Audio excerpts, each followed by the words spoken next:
So, how do you create an anti racist school, part two, standing together?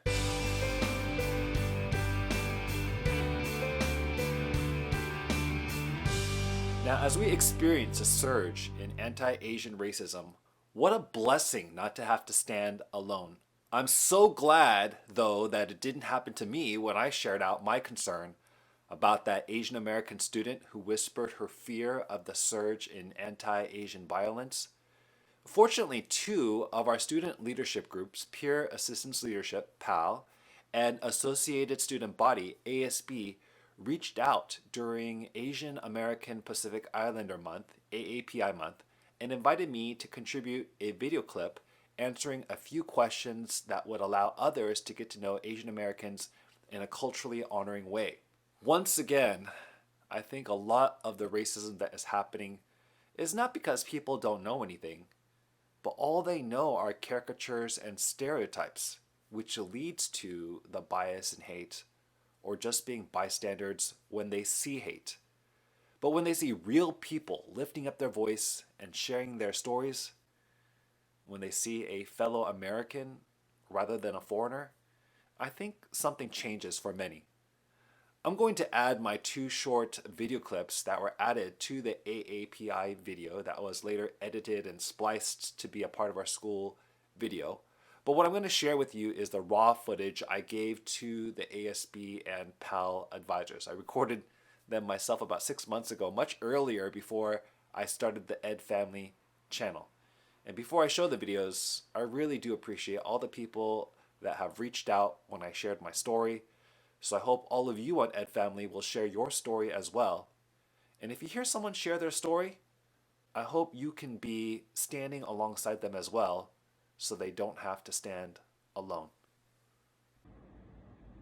Hello, South family. Awesome to celebrate AAPI month with you all. My name is Dr. Kim, and I am a second generation Korean American. My parents immigrated to the United States many years ago, and I'm second generation because I was born in the United States. And my children then are third generation Korean American. And so what that means to me is that I'm an American, but I have 5,000 years of Korean history and culture that can benefit me, can benefit my family, and can benefit others around me if I know how to tap into it and allow it to be my strength. I mean, with so much diversity around us, we at South, we are truly color blessed. So better together, everyone. One of my favorite things to eat, you can't go wrong with Korean barbecue. I mean, I know if you've been to the, AYCE, all you can eat Korean barbecue, you know that this is an amazing place where you can just choose from a variety of different meats and then be able to barbecue it and eat it right there, sizzling hot, so yummy. I probably learned to speak Korean first before I learned English by talking to my parents. And I'm so very blessed that they gave me the opportunity to also learn Korean. So I guess you could say I'm kind of an emergent bilingual where I can speak English, but there's some other languages that I could speak as well. And so I'll say something in Korean. 우리 학생들 많이 멋있어요. If you want me to translate that, I could translate that into Spanish. How about this? Nuestros estudiantes y la escuela son increíbles. And if I need to translate into a different language, I'm not going to. You got to come and ask me. I would say I am loving. Dr. Kim out.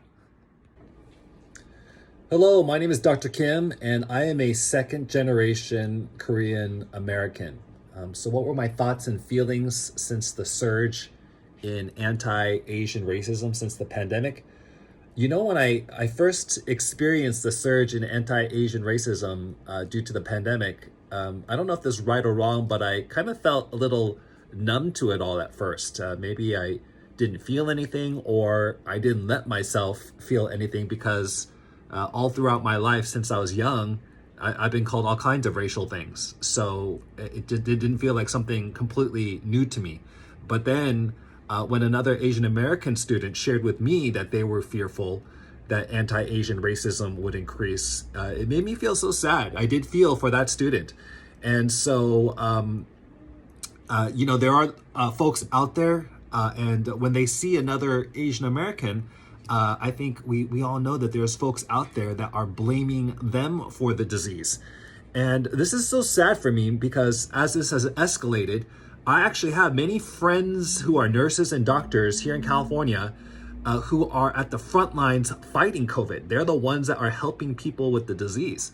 And so, close to 30% of our healthcare workers here in California are actually Asian Americans on the front lines fighting to stop the disease. And yet this surge in anti-Asian racism, beginning with the name calling, but unfortunately has escalated. As some of you may have known, the beatings of Asian American elderly, even Asian American kids being stabbed, an Asian American woman being shot. I just couldn't be silent anymore. So what can you do?